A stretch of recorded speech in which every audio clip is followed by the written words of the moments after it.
નમસ્કાર દોસ્તો, world inbox પર આપ સર્વેનું હાર્દિક સ્વાગત છે। મુખ્ય પરીક્ષાઓની તૈયારીના ભાગ સ્વરૂપે આજે આપણે એક મહત્વપૂર્ણ નિબંધ ઉપર ચર્ચા કરવી છે।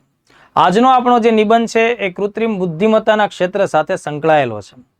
તમે જ્યારે મુખ્ય પરીક્ષાની તૈયારી કરી રહ્યા છો, મુખ્ય પરીક્ષા આપવાના છો દોસ્તો, તો આ આર્ટિફિશિયલ ઇન્ટેલિજન્સ એટલે કે કૃત્રિમ બુદ્ધિમત્તાનું જે ક્ષેત્ર છે તેનાથી તમે અજાણ છો એવી કોઈ બાબત નથી। તમે એના વિશે વાકેફ છો, વાંચ્યું છે, કદાચ તમે પોતે જાતે એના ઉપર નિબંધ પણ લખ્યો જ હશે।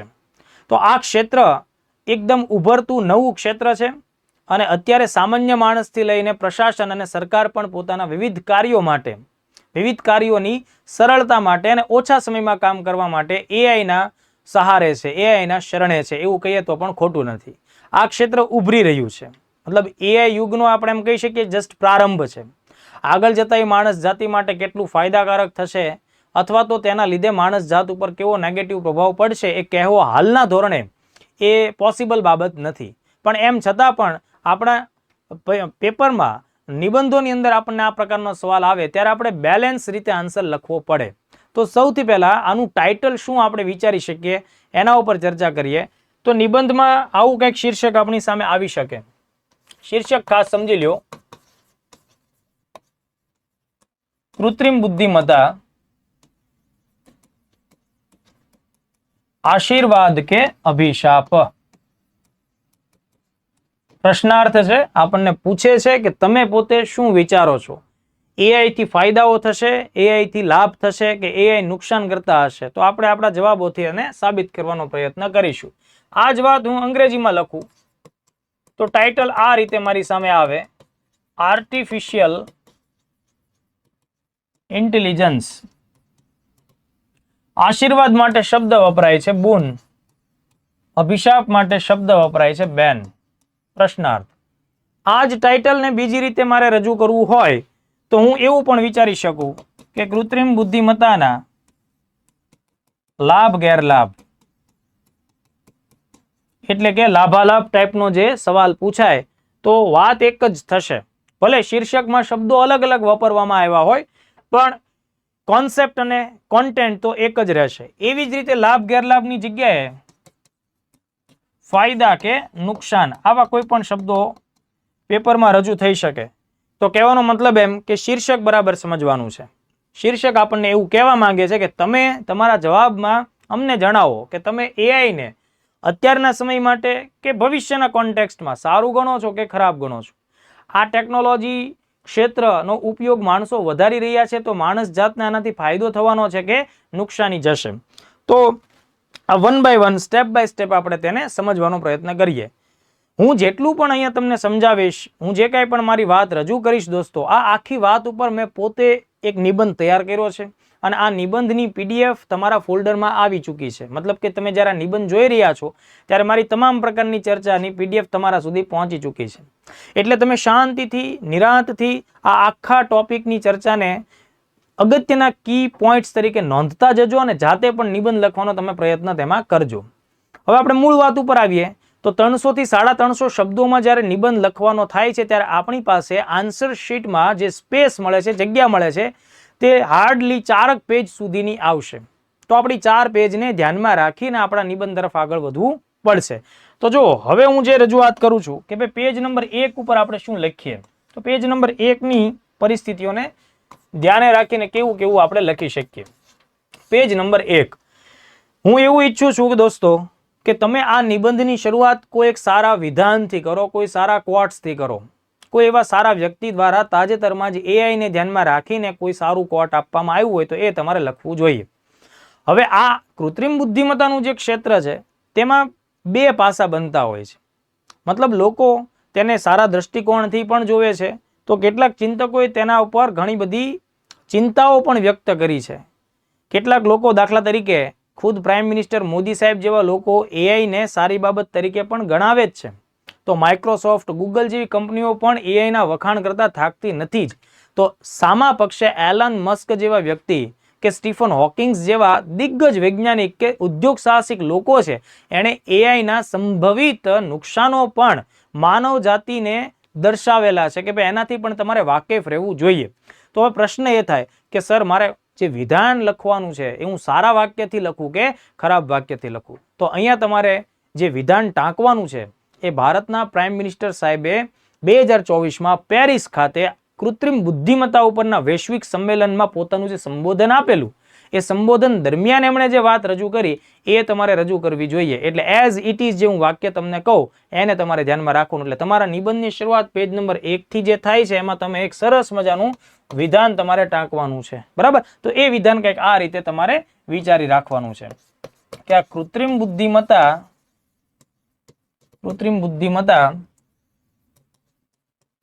આપણી અર્થવ્યવસ્થા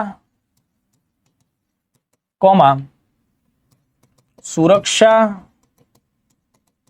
તથા સમાજને નવો આકાર આપી રહી છે. તે 21મી સદીમાં માનવજાત માટેના નવા કોડ લખી રહી છે. આપણે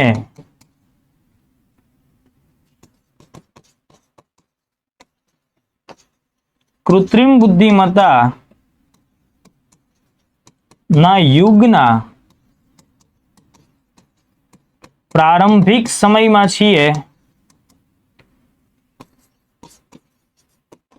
તથા તેના દ્વારા 21મી સદીમાં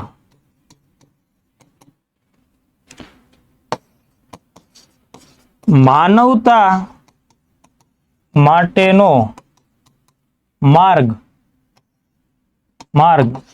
મોકળો થશે. તો આ પ્રકારનું વિધાન નરેન્દ્ર મોદી સાહેબના સંબોધનમાંથી આપણે મેળવી શકીએ છીએ. તો ફરીથી તમે આ વિધાનને ખાસ ધ્યાને રાખજો કે ભાઈ કૃત્રિમ બુદ્ધિમત્તા આપણી અર્થવ્યવસ્થા, સુરક્ષા અને સમાજને નવો આકાર આપી રહી છે. બરાબર? તો જો અહીંયા અર્થવ્યવસ્થાનો સમાવેશ પણ મોદી સાહેબના ભાષણમાં થાય છે.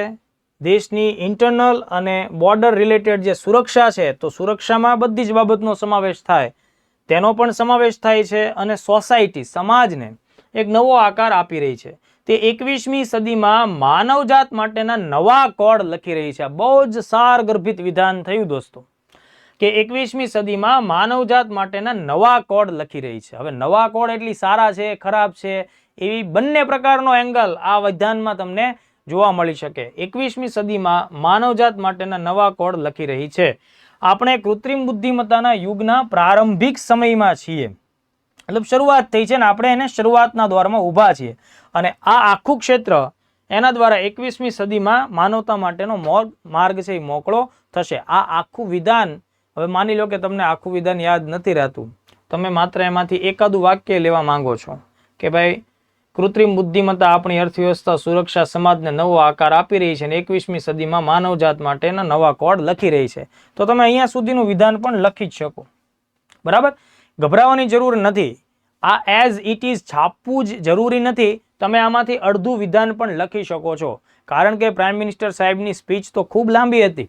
એમાંથી મને જે બહુ જ આઈએમપી લાગે છે એ ટુકડો મેં તમારા લોકો સામે રજૂ કરેલો છે. એટલે હવે પાછા તમે ઇન્ટરનેટ ઉપર જઈને આખી સ્પીચ વાંચી તો શકો જ છો, એના માટે તમે સ્વતંત્ર છો. પણ એવું કરવા જશો તો તમારો ઘણો બધો સમય બગડશે. એટલે આ આખું વાક્ય છે ને એઝ ઇટ ઇઝ તમારે છાપી દેવાનું. અને વત્તા અહીંયા જ્યારે તમે વાક્ય પૂરું કરો છો ત્યારે આવી એક આડી ડેશ લાઈન કરી અને લખવાનું માનનીય વડાપ્રધાન શ્રી નરેન્દ્ર મોદીજી. આટલું લખ્યા પછી તમે અહીંયા કાઉન્સમાં લખી શકો છો પેરિસ ખાતે 2024, અથવા આખું પણ લખો કૃત્રિમ બુદ્ધિમત્તા માટેના વૈશ્વિક સંમેલન પેરિસ ખાતે 2024માં. એટલે એમનું જે આખું સંબોધન છે એમાંથી આપણે આ વાક્ય ઉઠાવી લઈએ છીએ. તો આ વાક્ય તમારે રજૂ કરવાનું. હવે પેજ નંબર 1 ઉપર જ છીએ. પેજ નંબર 1 ઉપર આપણે આટલી વાત લખી. હવે બીજું શું લખશું? તો કે હવે આપણે આ વિષયની અંદર પ્રવેશ મેળવવાનો છે દોસ્તો. મતલબ આ આપણો ટોપિક ચાલુ કરવાનો છે. એટલે જેને તમે સામાન્ય રીતે પ્રિફેસ એટલે કે પ્રસ્તાવના કહો છો. પ્રસ્તાવનાના પોઈન્ટ ઓફ વ્યૂ આપણે શું લખીએ પેજ નંબર 1 માં એની થોડીક આગળ ચર્ચા કરીએ. હવે દોસ્તો પેજ નંબર 1 ઉપર જે તમે પ્રસ્તાવના માટે પેરેગ્રાફ લખવાના છો એમાં કેવા શબ્દો અને વાક્યો વાપરશો તેની આપણે ચર્ચા કરીએ. આ પ્રસ્તાવના મેં તમારી સમજ માટે લખ્યું છે. અહીંયા તમારે પ્રસ્તાવના એવું લખવાનું નથી તમારા નિબંધની આન્સર શીટમાં, બરાબર છે? પણ શરૂઆત આપણે કરીએ છીએ તો જો ધ્યાન આપો. એક પંચલાઈન વાક્ય હું તમને આપું છું. મેં ઓલરેડી અગાઉ પણ સોશિયલ મીડિયાના નિબંધમાં એ પંચલાઈન વાક્ય તમને આપેલું છે. એ પંચલાઈન વાક્ય તમે અહીંયા પણ વાપરી શકો છો. એ પંચલાઈન વાક્ય ધ્યાનથી સાંભળજો. પીડીએફમાં પણ એ વાક્ય લખાયેલું જ છે અને તમે પોતે પણ પોતાના નિબંધની શરૂઆત એ રીતે કરી શકો છો. પંચલાઈન વાક્ય કંઈક આ પ્રકારે છે.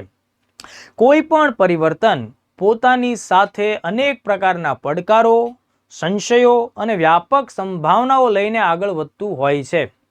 વર્તમાન 21મી આધુનિક ડિજિટલ સદીના વિશ્વમાં કૃત્રિમ બુદ્ધિમત્તાનું ક્ષેત્ર પણ આવા જ પ્રકારનું એક પરિવર્તન છે અથવા તો જોવા મળી રહ્યું છે. તો આ 2 વાક્ય કે 3 વાક્ય થશે અને એનાથી તમારો આ જે આખી જે મેં વાત કીધી છે એ આ રીતે આગળ વધી છે, બરાબર? માનો કે આ આખું વાક્ય તમે અહીંયા સુધીમાં લખ્યું છે કે ભાઈ કોઈ પણ પ્રકારનું પરિવર્તન પોતાની સાથે અનેક પ્રકારના પડકારો, સંશયો અને સંભાવનાઓ લઈને આગળ વધતું હોય છે.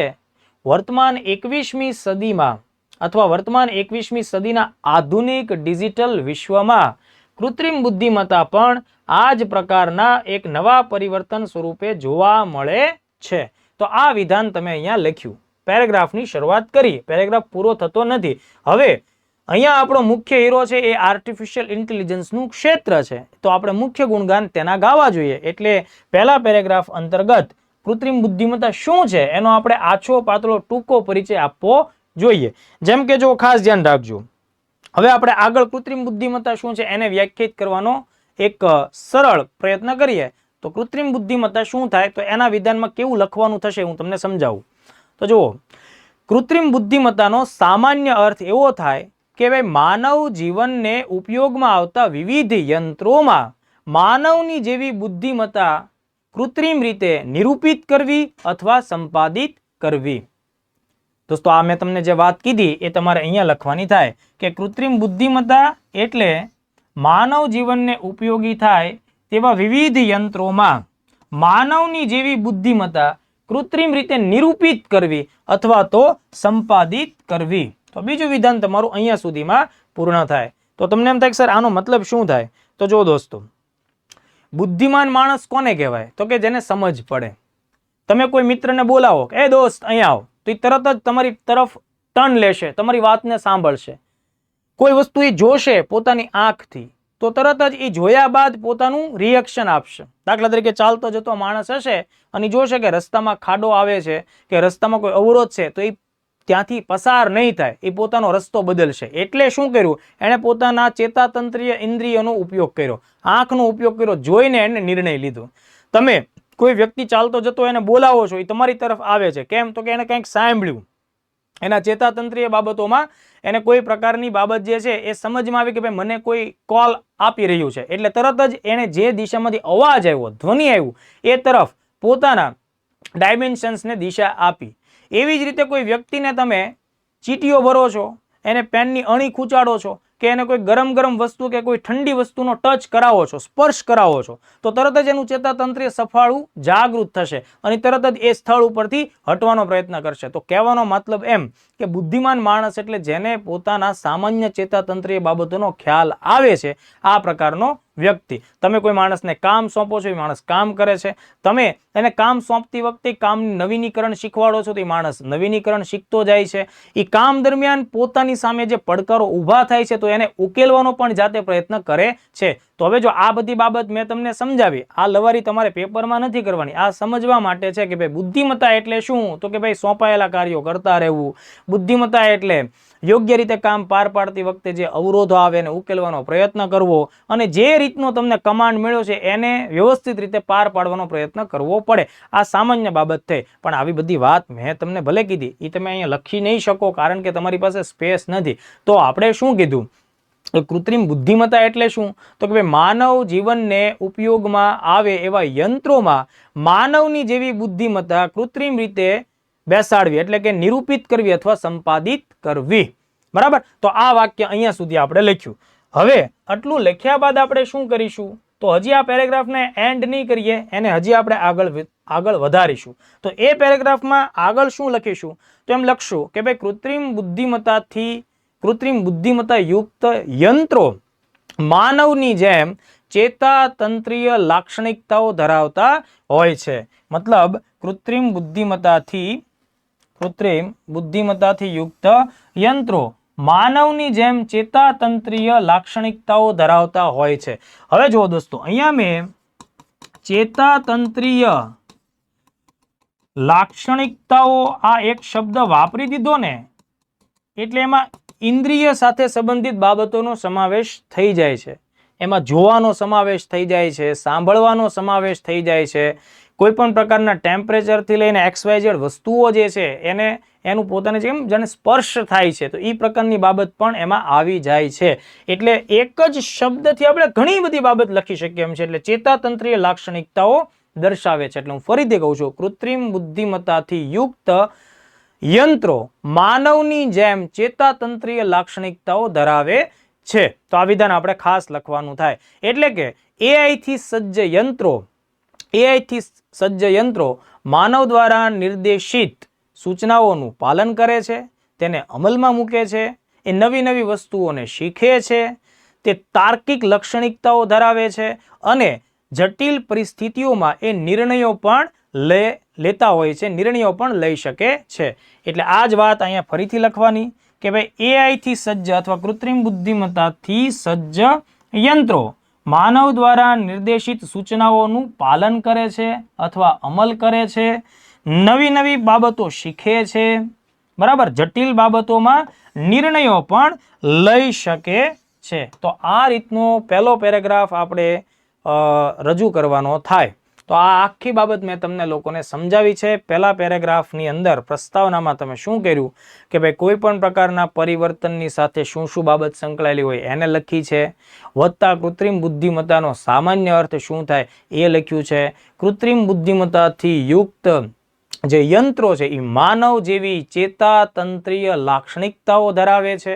માનવ દ્વારા સોંપવામાં આવેલા કાર્યો એ સરસ રીતે પાર પાડે છે, નવું શીખે છે, તાર્કિકતા વિકસાવે છે, બરાબર, તાર્કિકતા વિકસાવે છે એટલે કે લોજિકલ એક્શન પણ લે છે અને જરૂર પડે જટિલ પરિસ્થિતિઓમાં નિર્ણય લેવાનો થતો હોય ત્યારે ડિસિઝન્સ પણ લે છે. આ પ્રકારની વિગત દોસ્તો પહેલા પેરેગ્રાફમાં કમ્પ્લીટ કરવાની થાય. એટલે પ્રસ્તાવનાનો પેજ નંબર 1 નો પેરેગ્રાફ તમારો કમ્પ્લીટ થાય. પછી જુઓ, હજી પણ તમારી પાસે પહેલા પેજ ઉપર સ્પેસ છે. ઓકે, તો એમાં તમે આગળ સેકન્ડ પેરેગ્રાફ પાડી અને લખી શકો છો. શું લખવાનું કે ઈસવીસન 1956માં અમેરિકન કોમ્પ્યુટર વૈજ્ઞાનિક જ્હોન મેકાર્થીએ સૌ પ્રથમ વખત કૃત્રિમ બુદ્ધિમત્તા શબ્દ રજૂ કર્યો હતો અને ત્યારથી લઈને લગાતાર છેલ્લા 7 દાયકાથી કૃત્રિમ બુદ્ધિમત્તાનું ક્ષેત્ર ચર્ચામાં રહ્યું છે. તેનો વિકાસ પણ થઈ રહ્યો છે, તેનો વિસ્તાર પણ થઈ રહ્યો છે અને તે માનવ જીવનને વધુ ને વધુ પ્રભાવિત પણ કરી રહ્યું છે. આ વાત તમારી પીડીએફમાં લખાઈને આવી ચૂકેલી છે. એટલે બીજો પેરેગ્રાફ આપણે શું લખીએ કે ભાઈ ઈસવીસન 1956માં અમેરિકન કોમ્પ્યુટર સાયન્ટિસ્ટ અથવા વૈજ્ઞાનિક જ્હોન મેકાર્થી, એટલે 1956 ખાસ આપણે ધ્યાનમાં રાખવું પડશે. અમેરિકન કોમ્પ્યુટર સાયન્ટિસ્ટ જ્હોન મેકાર્થીનું નામ પણ તમારે ધ્યાનમાં રાખવાનું છે. જ્હોન મેકાર્થી દ્વારા સૌ પ્રથમ વખત આર્ટિફિશિયલ ઇન્ટેલિજન્સ અથવા કૃત્રિમ બુદ્ધિમત્તા શબ્દ રજૂ કરવામાં આવ્યો હતો અને ત્યારથી લગાતાર 7 દાયકાઓથી આ ક્ષેત્ર સતત ચર્ચામાં રહ્યું છે, વિસ્તાર પામી રહ્યું છે, વિકાસ પામી રહ્યું છે અને માનવ જીવનને વધુ ને વધુ પ્રભાવિત કરી રહ્યું છે. તો આટલા મુદ્દાઓ સાથે તમારું જે પહેલું પેજનું કામ છે એ કમ્પ્લીટ થાય છે. હવે બીજા પેજમાં આપણે કેવી વિગતો લખવી તેના ઉપર ચર્ચા કરીએ. હવે દોસ્તો પેજ નંબર 2 ઉપરની વિગતો કેવી લખવી એના ઉપર આપણે ચર્ચા કરીએ. જો દોસ્તો નિબંધનું શીર્ષક શું કહે છે? કૃત્રિમ બુદ્ધિમત્તા આશીર્વાદ સ્વરૂપ છે કે અભિશાપ સ્વરૂપ, એટલે કે એના લાભ છે કે ગેરલાભ છે. તો સીધું જ આપણે એના આશીર્વાદ છે એવી રીતે વિવિધ ક્ષેત્રોમાં તેની અસર શું છે એવું લખવું ન જોઈએ. તેને ધીમે ધીમે એ દિશામાં આપણે આગળ લઈ જવું જોઈએ. જેમ કે પેજ નંબર 2 ઉપરનો પહેલો પેરેગ્રાફ આપણે એવી રીતે રજૂ કરવો જોઈએ કે ભાઈ કૃત્રિમ બુદ્ધિમત્તાના વિકાસને લીધે માનવની કાર્ય કરવાની શૈલીમાં ધરખમ પરિવર્તનો જોવા મળી રહ્યા છે. વર્તમાન સમયમાં કાર્યક્ષમતા, ઉત્પાદકતા, ચોકસાઈ, સમયની બચાવ જેવી બાબતોમાં ધરખમ પરિવર્તનો અને સકારાત્મક પરિવર્તનો જોવા મળી રહ્યા છે. તો સાથોસાથ નિર્ણય લેવાની પ્રક્રિયા પણ સ્વયં સંચાલિત અને ઝડપી બની રહી છે. નીચે મુજબના વિવિધ ક્ષેત્રોમાં એઆઈનો ઉપયોગ સકારાત્મક પરિણામો દર્શાવી રહ્યો છે. પછી આપણે ક્ષેત્રો વિશે લખવું પડે. એટલે હું ફરીથી કહું છું કે આપણે આ સકારાત્મક બાબત ઉપર જવું છે તો સીધો જમ્પ નહીં મારીએ કે ચલો ભાઈ સ્વાસ્થ્ય ક્ષેત્રમાં કે ઉત્પાદનના ક્ષેત્રમાં કે કૃષિના ક્ષેત્રમાં એટલા ફાયદા. પણ એક નાનો પેરેગ્રાફ આપણે એવો લખીએ કે ભાઈ કૃત્રિમ બુદ્ધિમત્તા વર્તમાન સમયમાં માનવની કાર્યશૈલીમાં ધરખમ આમૂલ પરિવર્તન લાવી રહી છે. એટલે એ પેરેગ્રાફ હું કંઈક આ રીતે અહીંયા લખું કે ભાઈ કૃત્રિમ બુદ્ધિમત્તા માનવની કાર્ય કરવાની શૈલીમાં ધરખમ પરિવર્તનો લાવી રહી છે. વર્તમાન સમયમાં એઆઈના ઉપયોગથી માનવની કાર્યક્ષમતા, ઉત્પાદકતા, ચોકસાઈ, સમયના બચાવ જેવી બાબતમાં સકારાત્મક પરિણામો પ્રાપ્ત થઈ રહ્યા છે. તો સાથોસાથ નિર્ણય લેવાની પ્રક્રિયા પણ સ્વયં સંચાલિત, એ શબ્દ ખાસ અગત્યનો છે, સ્વયં સંચાલિત અને ઝડપી બની રહી છે. એઆઈના ઉપયોગથી નીચે મુજબના ક્ષેત્રોમાં ખૂબ જ સકારાત્મક પરિણામો પ્રાપ્ત થઈ રહ્યા છે. તો આ 4 વાક્યો લખ્યા, 4 વિધાન લખ્યા, એમાં તમે જણાવી દીધું, એમાં એઆઈના બહુ સારા લક્ષણો દર્શાવી દીધા કે ભાઈ કાર્યક્ષમતા વધી રહી છે, ઉત્પાદકતા વધી રહી છે, કામ કરવામાં ચોકસાઈ વધી રહી છે, સમય બચી રહ્યો છે અને નિર્ણય લેવાની જે કામગીરી છે એ પણ ઓટોમેટેડ વેમાં એટલે કે સ્વયં સંચાલિત રીતે ઝડપી બની રહી છે. તો આ વાત તમે લખીને પછી કીધું કે એઆઈને લીધે નીચે મુજબના ક્ષેત્રોમાં ખૂબ ફાયદો થાય છે. તો હવે જુઓ દોસ્તો, 1 by 1 એક ફિલ્ડને તમારે સકારાત્મક દ્રષ્ટિકોણથી લેવું જોઈએ. આપણે ઓલરેડી લખી નાખ્યું છે કે એઆઈને લીધે નીચે મુજબના ક્ષેત્રમાં ખૂબ સકારાત્મક પરિણામો વર્તમાન સમયમાં પ્રાપ્ત થઈ રહ્યા છે. હવે તમે ધારો એટલા ક્ષેત્રો લખી શકો છો, પણ મેં તમને કીધું એમ કે સમય અને વત્તા લખવા માટેની જગ્યા એ સીમિત છે. તમે અહીંયા ધારો તો અર્થવ્યવસ્થામાં પરિવર્તનો આવે છે, ઉત્પાદન ક્ષેત્રમાં પરિવર્તનો આવે છે, દેશની સુરક્ષાના ક્ષેત્રમાં પરિવર્તનો આવે છે, પોલીસની કામગીરીમાં. તો આ બધા જ મુદ્દાઓ છે એઆઈથી સંચાલિત છે. પર્યાવરણ બચાવવા માટે થઈને કૃષિના ક્ષેત્રની અંદર પણ આપણને જોવા મળે છે. એઆઈના ઉપયોગ દ્વારા સ્પોર્ટ્સ ફિલ્ડમાં પણ બહુ જ બધા પ્રકારના ફાયદાઓ આપણને જોવા મળે છે. દાખલા તરીકે અત્યારે આપણે આઈપીએલની અંદર જોઈએ છીએ કે એઆઈની મદદથી ઘણા બધા ડિસિઝન્સ લેવામાં આવતા હોય છે. તો આ મેં તમને એક સેક્ટરની વાત કરી. એટલે એઆઈનો ઉપયોગ ભરપૂર ક્ષેત્રમાં છે. એ પૈકી તમે ગણ્યા ગાંઠ્યા 5-6 એવા ક્ષેત્રો દર્શાવો કે જે વધુ ને વધુ માનવને કેન્દ્રમાં રાખીને કામ કરતા હોય. તો દાખલા તરીકે આપણે પહેલું એક ક્ષેત્ર દર્શાવીએ, એ છે આર્થિક પ્રવૃત્તિઓ તથા કાર્યક્ષમતાઓમાં વધારો. તમે માત્ર અર્થવ્યવસ્થા એવું પણ લખી શકો છો, કાર્યક્ષેત્ર પણ લખી શકો છો, ઉત્પાદન ક્ષેત્ર પણ લખી શકો છો.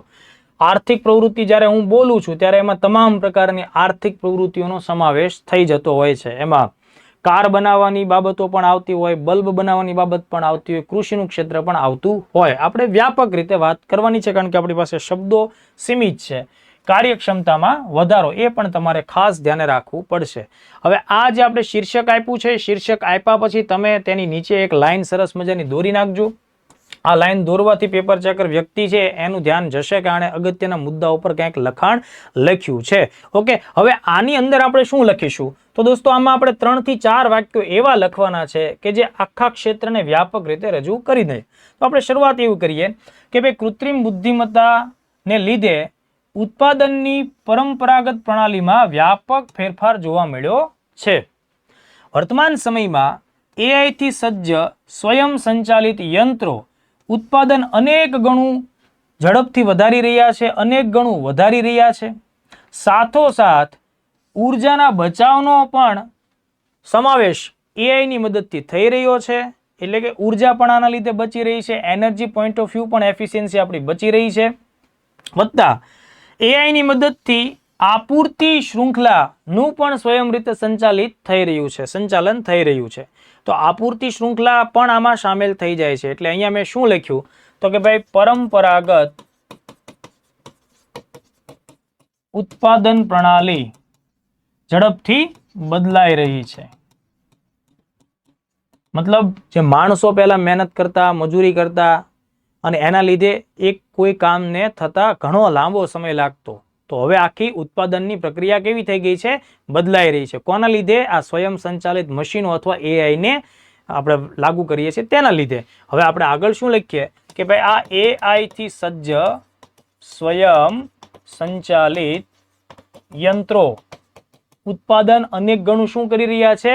વધારી રહ્યા છે. અને સાથોસાથ AI નો ઉપયોગ કરી આ યંત્રો ચલાવવા માટે જે ઉર્જાની જરૂરિયાત તો પડવાની જ છે, તો અહીંયા સાથે આ યંત્રો ઉર્જાના દ્રષ્ટિકોણથી પણ કેવા સાબિત થઈ રહ્યા છે? કાર્યક્ષમ સાબિત થઈ રહ્યા છે. એટલે કે દિવસે દાડે આગળ જતા સમયમાં ઓછી ઉર્જાથી કામ થતું હોય એવા યંત્રો પણ AI ની મદદથી આપણને મળી રહ્યા છે. અને પછી આપણે શું આમાં લખીએ છીએ તો કે ભાઈ આપૂર્તિ શૃંખલા એટલે કે ડિમાન્ડ એન્ડ સપ્લાય. કઈ જગ્યાએ કોઈ વસ્તુ ખૂટે છે, તરત જ ઓર્ડર જનરેટ થાય છે. ઓર્ડર મેળવનાર વ્યક્તિ વહેલામાં વહેલી તકે વસ્તુને મોકલી આપે છે. એટલે કે ઉત્પાદનનું જે કામ છે એ કોઈ જગ્યાએ અટકતું નથી. દાખલા તરીકે દોસ્તો માની લઈએ કે ભાઈ લોખંડના કે સ્ટીલના ઉત્પાદનની અંદર આપણે જોઈએ છે કોલસો. હવે કોલસો આવતો જ નથી, 8-10 દિવસ થાય છે કોલસો નથી આવતો, તો સ્ટીલનું ઉત્પાદન ડિસ્ટર્બ થશે. પણ એની જ સાથે AI ની મદદથી શું થાય કે ભાઈ કોલસો 40% સુધીનો સ્ટોક છે, એ જ સમયે ઓટોમેટેડ વેમાં ઓર્ડર જનરેટ થાય છે, ઓટોમેટેડ વેમાં આખી શૃંખલા પ્રક્રિયા ચાલુ થઈ જાય છે. તો શું થશે? અહીંયા જેવો કોલસો ખતમ થશે ત્યાં તમને તરત જ નવો સ્ટોક મળી જશે, એટલે તમારું ઉત્પાદન ડિસ્ટર્બ નહીં થાય. એવી જ રીતે તૈયાર થનારી વસ્તુ તૈયાર થાય છે એ પહેલા જ એને વેચવા માટે બજારમાં મૂકી દેવામાં આવે છે, એના ઓર્ડર જનરેટ થઈ જાય છે, જેથી કરીને એ શેલ્ફ લાઈફ એની જે બચેલી છે ત્યાં જે વસ્તુ વેચાઈ જશે. હવે આપણે આવી લાંબી વાતો છે એ અહીંયા નહીં કરીએ, એટલા માટે આપણે શું કરીએ છીએ કે AI ની મદદથી આપૂર્તિ શૃંખલાનું પણ સ્વયં સંચાલન થઈ રહ્યું છે. તો અહીંયા ઘણા બધી બાબતો 3 વાક્યોમાં આપણે લખી નાખી કે ભાઈ AI ની મદદથી ઉત્પાદન અંગેની પરંપરાગત પ્રણાલીમાં ફેરફાર જોવા મળી રહ્યો છે. સ્વયં સંચાલિત યંત્રો AI ના યોગ્ય ઉપયોગથી અનેક ગણું ઉત્પાદન આજે વધારી રહ્યા છે. ઉર્જાનો બચાવ પણ કરી રહ્યા છે અને શૃંખલા પ્રક્રિયા અથવા આપૂર્તિ શૃંખલા છે તેને પણ પોતાની રીતે વેલ મેનેજ કરી રહ્યા છે. તો આના લીધે આપણે કહી શકીએ કે અર્થવ્યવસ્થા ધીમે ધીમે બદલાઈ રહી છે. જો દોસ્તો ભારત જેવા દેશમાં પણ જ્યારે ઉત્પાદન વધારવાની વાત આવે તો AI નો યોગ્ય ઉપયોગ આપણને ફાયદાકારક સાબિત થઈ શકે. તો આ 3-4 મેં તમને ખૂબ IMP વાક્યો આપ્યા છે. આ એક વાક્ય દોસ્તો એવું છે કે જે પોતે એક પેરેગ્રાફ સમાન થાય છે. એ મેં તમને 3-4 વાક્ય આપ્યું. તો પહેલું ક્ષેત્ર છે એ તમારે ખાસ ધ્યાને રાખવાનું થાય. હવે આપણે બીજા ક્ષેત્રમાં સ્વાસ્થ્યના મુદ્દાઓને ધ્યાને લઈ લઈએ. દોસ્તો હવે આપણે બીજું એક ક્ષેત્ર ધ્યાને રાખવું છે અને એ છે સ્વાસ્થ્ય ક્ષેત્રે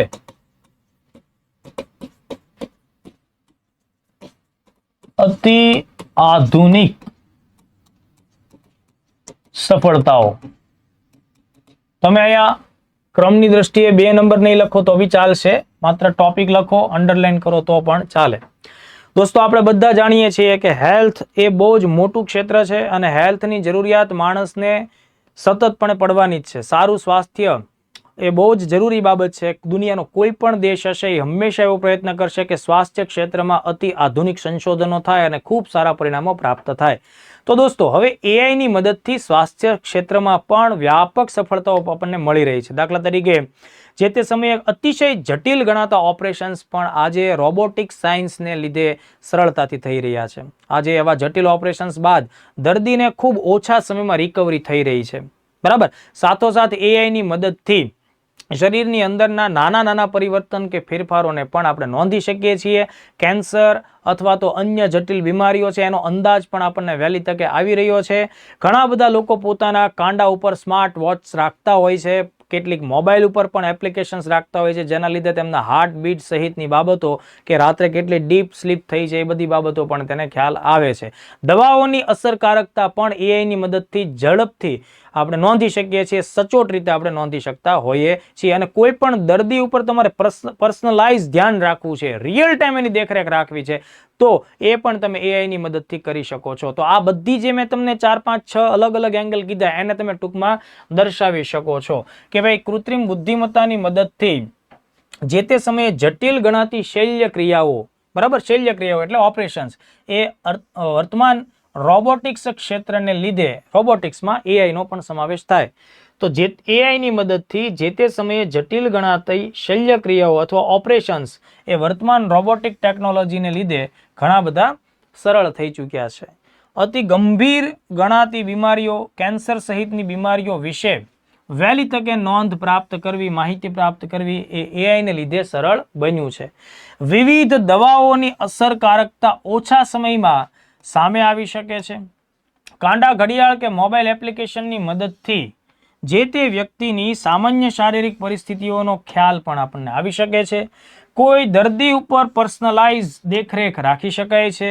રિયલ ટાઈમ દર્દીની સ્થિતિ શું છે તેને પણ આપણે જાણી શકીએ છીએ.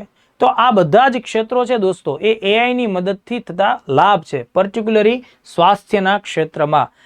વાર્તા તમે માત્ર સ્વાસ્થ્ય ઉપર 300 શબ્દમાં કરી શકો છો, એના પણ ઘણા બધા એક્ઝામ્પલ્સ તમે લખી શકો છો, પણ જ્યારે એઆઈને તમે વ્યાપક રીતે રજૂ કરવા માંગો છો દોસ્તો, તો 4-5 વિધાનમાં વ્યાપક વાત કરી દેતા આપણને આવડવું જોઈએ. નહીતર શું થાય, અલગથી નિબંધ પણ પૂછી શકાય કે સ્વાસ્થ્ય ક્ષેત્રે એઆઈની ભૂમિકા, તો તમે 300 શબ્દ એમાં લખો, એમાં કાંઈ ખોટું નથી, લખી જ શકાય. એ એટલું મોટું ક્ષેત્ર છે.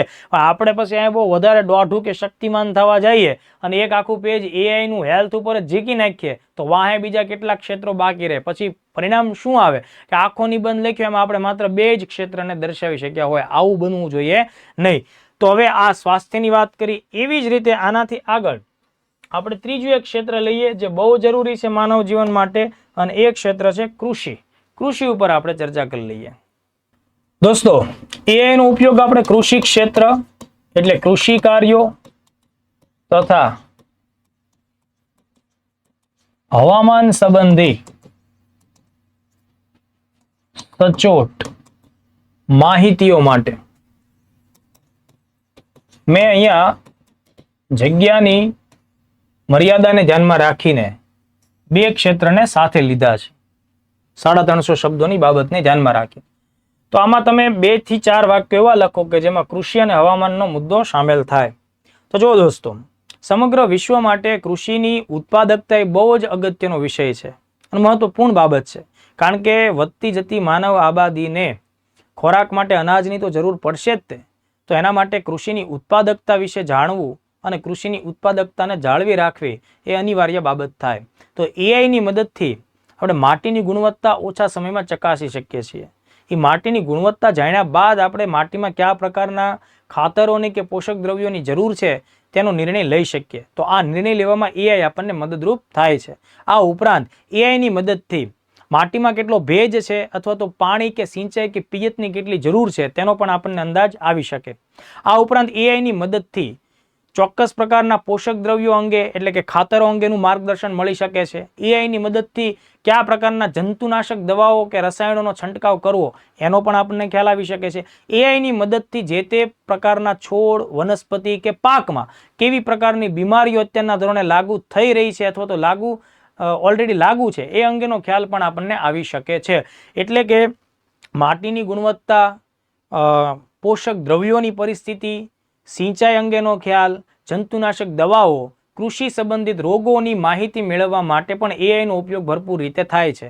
આ ઉપરાંત જે કૃષિનું ઉત્પાદન તૈયાર થાય છે દોસ્તો, આ ઉત્પાદનને દેશ વિદેશમાં વેચવા માટે થઈને જે ઓનલાઈન પ્લેટફોર્મ્સ કામ કરતા હોય તો તેમાં પણ એઆઈનો સટીક ઉપયોગ થાય છે. તો જો દોસ્તો, આ મેં તમને 4-5 વાક્યો જે આપ્યા એનો તમે અહીંયા ઉપયોગ કરી શકો છો કે ભાઈ વર્તમાન સમયમાં એઆઈની મદદથી કૃષિ ક્ષેત્રે ઉત્પાદકતા વધારવામાં મદદ મળી રહી છે. એઆઈની મદદથી માટીની ગુણવત્તા, પોષક દ્રવ્યોની ગુણવત્તા, સિંચાઈ અથવા તો પાણીના સ્તરની ગુણવત્તા, જંતુનાશક દ્રવ્યો અને ખાતરો અંગેના માર્ગદર્શન પણ મળે છે. કૃષિ ક્ષેત્રે લાગુ પડેલી બીમારી કે પડકારોનો પણ ખ્યાલ આવે છે. તો આ આટલા મુદ્દા તમે લખી શકો. સાથે એમ લખો કે કૃષિ ઉત્પાદનોના ઓનલાઈન વેચાણ માટે દેશ વિદેશ માટે જે પ્લેટફોર્મ્સ બન્યા છે એમાં પણ એઆઈનો ઉપયોગ આપણને કારગર સાબિત થઈ રહ્યો છે. તો કૃષિ ક્ષેત્રનું વર્ણન તમે અહીંયા 3 વાક્યોમાં સરસ રીતે કર્યું. સાથે હવામાન સંબંધી બાબતો વિશે પણ આપણે લખીએ.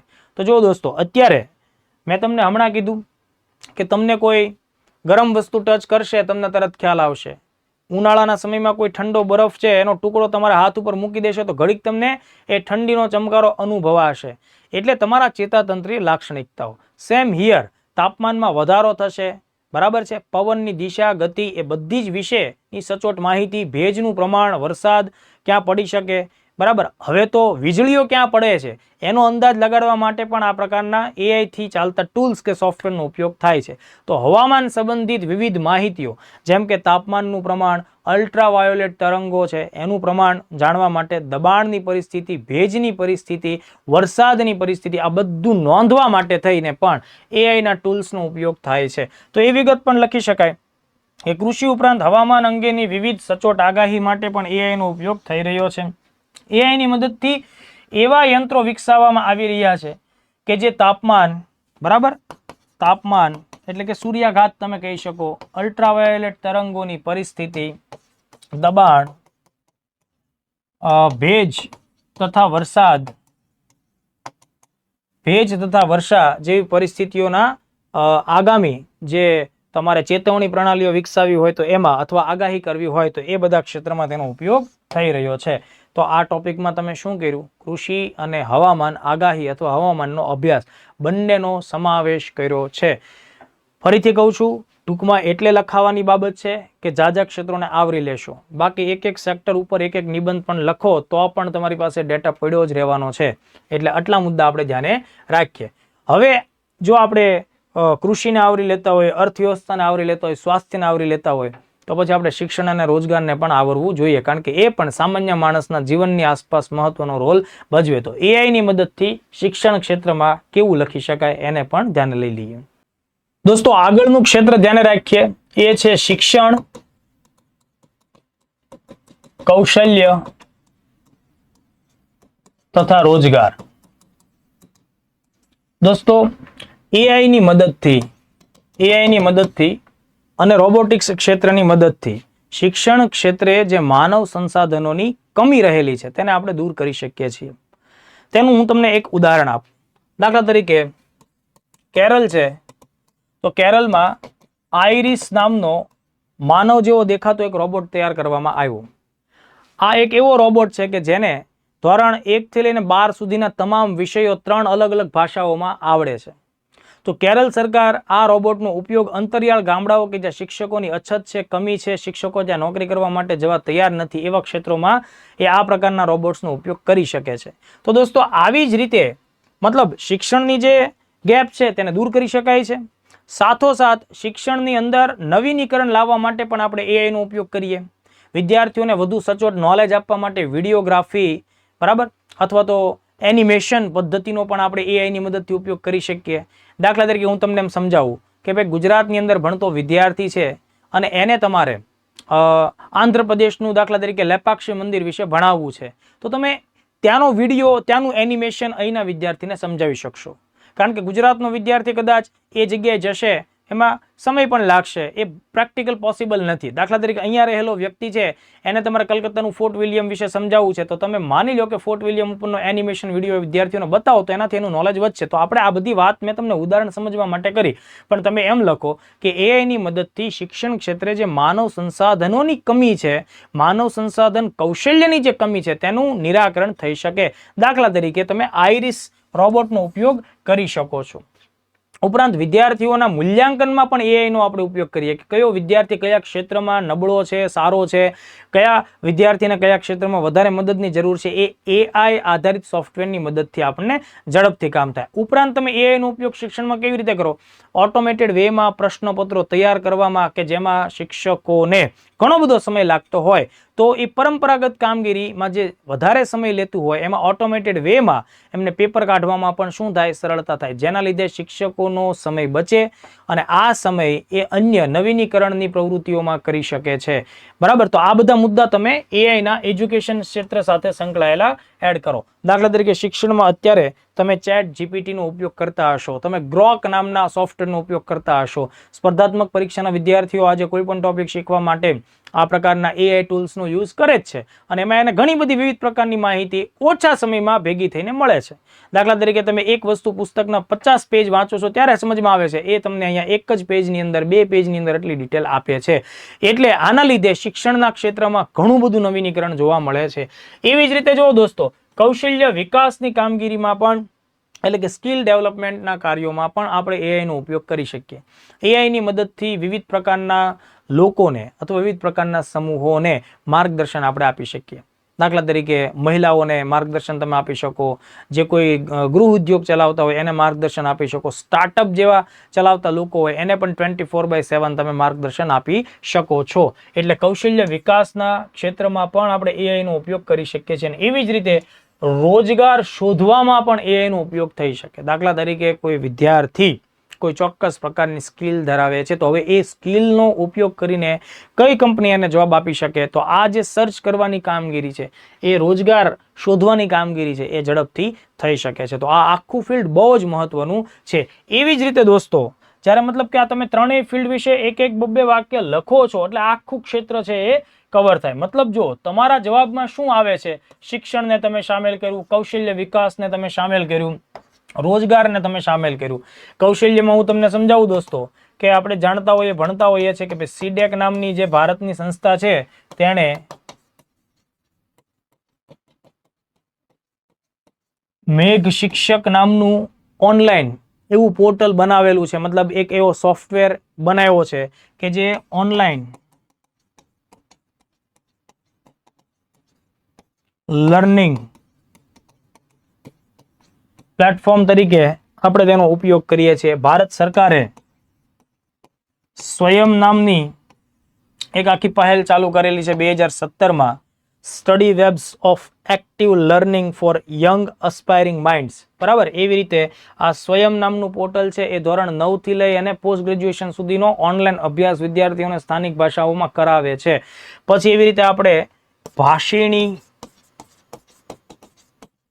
ભાષિણી એઆઈ ટૂલનો ઉપયોગ કરીએ તો ભારતની વિવિધ ભાષાઓમાં કન્ટેન્ટ આપણને ઉપલબ્ધ થાય છે. તો ભાષિણી એઆઈનો એક્ઝામ્પલ પણ એજ્યુકેશનના ફિલ્ડમાં આપણે વાપરી શકીએ. એનો મતલબ એમ થાય કે દાખલા તરીકે હું સમજાવું કે કોઈ બહુ જ નિષ્ણાત ફેકલ્ટી છે, તામિલનાડુથી બિલોંગ કરે છે અને એમને અંગ્રેજી નથી આવડતી, એની માત્ર તમિલ જ બોલે છે અને તમિલની અંદર એ ભારતનો ઇતિહાસ બહુ જ સરસ રીતે ભણાવે છે. તમને એમ થાય કે કાશ હું તમિલમાં જન્મો હોત ને તો આ સાહેબનો હું લાભ લઈ શકે. પણ મોદી સરકાર કહે છે, ભારત સરકાર આપણને એમ કહે છે કે ભાઈ તમે જુઓ ભાષિણી એઆઈનો ઉપયોગ કરો. ઓકે, તો એ સાહેબ ભલે ને તમિલમાં બોલે, તમે એ ભાષિણી સોફ્ટવેરની મદદથી પોતાના હેન્ડ ફ્રીમાં બરાબર પોતાના જે સાઉન્ડ સિસ્ટમમાં એને તમે ગુજરાતીમાં સાંભળી શકશો. તો આ ચમત્કાર છે ભાઈ કે ભાઈ એ વ્યક્તિ તમિલ બોલે છે, તમને તમિલ નથી આવડતી, સોફ્ટવેરની પાસે તમિલ ટેક્સ્ટ છે, અંગ્રેજી છે ને ગુજરાતી છે, તમને સીધું કેમાં સમજાવશે?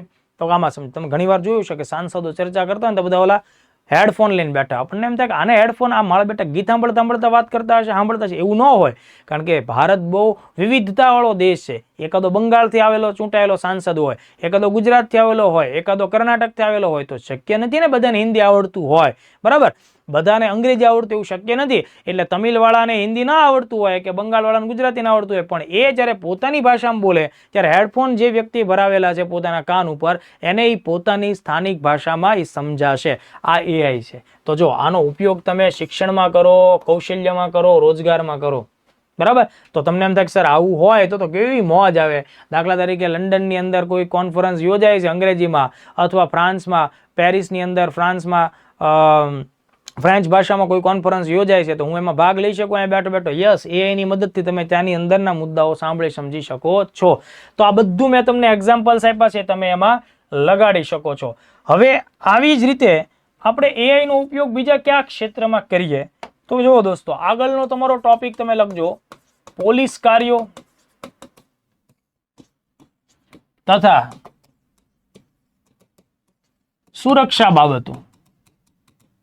તો જો દોસ્તો, વર્તમાન સમયમાં પોલીસ ક્ષેત્રમાં પોલીસ કર્મચારીઓ અને અધિકારીઓની સામે તેમજ દેશની જે સુરક્ષા સંભાળે છે એવા લોકોને સુરક્ષા કાર્યોમાં અનેક પ્રકારના નવા જટિલ પડકારો સામે આવે છે.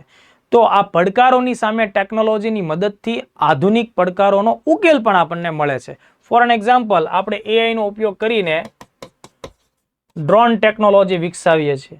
તો ડ્રોનની મદદથી મતલબ કે આકાશમાં રહીને ઓન એર સર્વેલન્સ સારા એવા થાય છે. ગુનાહિત પ્રવૃત્તિઓ છે એનું સર્વેક્ષણ થઈ શકે છે.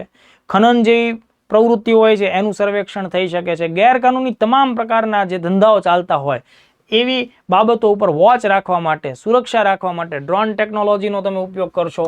એટલે કે ડ્રોન સર્વેલન્સ, આ શબ્દ તમારે ધ્યાનમાં રાખવાનો. પછી એનું ગુજરાતી નહીં આવડે તો બી ચાલશે, ડ્રોન સર્વેલન્સ છે. એવી જ રીતે રોબોટ્સનો ઉપયોગ કરો. જેમ કે કેરાલામાં કેપી બોટ નામનો રોબોટ છે, એ પોલીસ ફોર્સમાં પીએસઆઈ તરીકે કામ કરે છે. બરાબર, Kerala police boat, KP boat.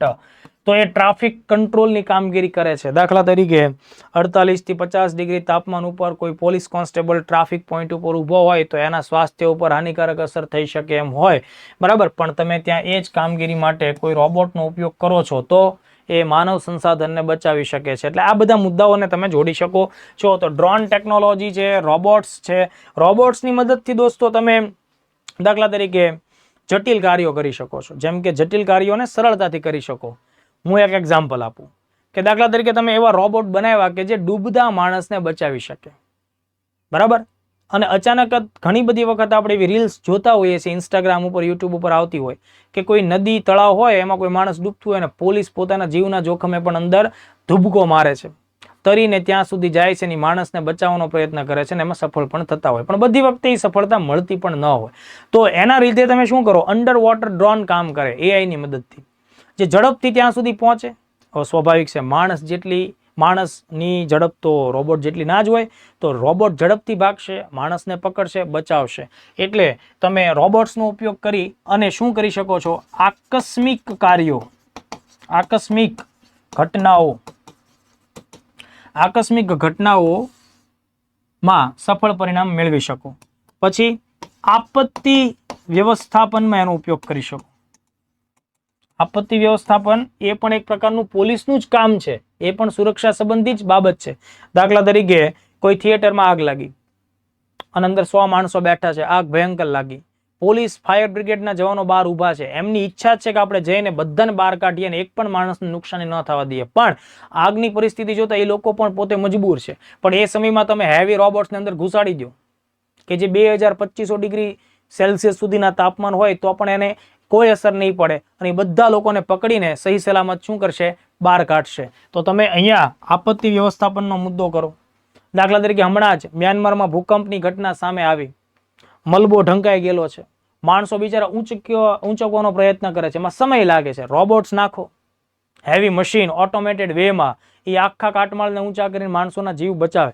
તો આ પણ એઆઈ જ છે. એટલે આપત્તિ વ્યવસ્થાપન એ પણ પોલીસનું જ કામ છે.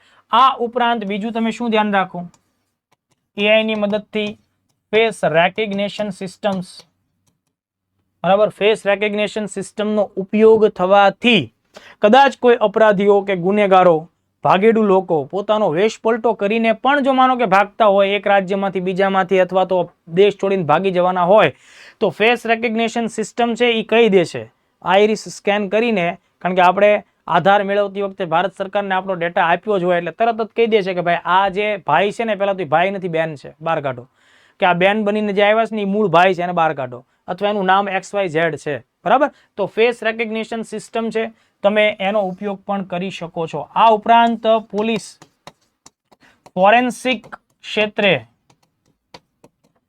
એનો ઉપયોગ કરીને પણ સારા પરિણામો પ્રાપ્ત કરી શકે છે. માનો કે ફોરેન્સિકનો ઉપયોગ બહુ જટિલ પ્રકારના કેસમાં બનતો હોય કે ભાઈ કોઈ ગુમનામ લાશ મળી છે, કોઈ આધાર પુરાવા બીજા મળતા નથી, તો આ લાશ કોની છે, તો આ બધી જ જે શોધખોળ કરવામાં ફોરેન્સિક છે એ ખૂબ કામ કરતું હોય. નાનામાં નાના જે સુરાગ હોય, સબૂત હોય, એના ઉપરથી જે ગુનેગાર છે તેના સુધી પહોંચવું હોય, તો એ બધામાં ફોરેન્સિક સાયન્સ બહુ મોટા કાર્યો કરતું હોય. એટલે કે એમાં બાયોટેકનોલોજીનો સમાવેશ પણ વધારે માત્રામાં થતો હોય.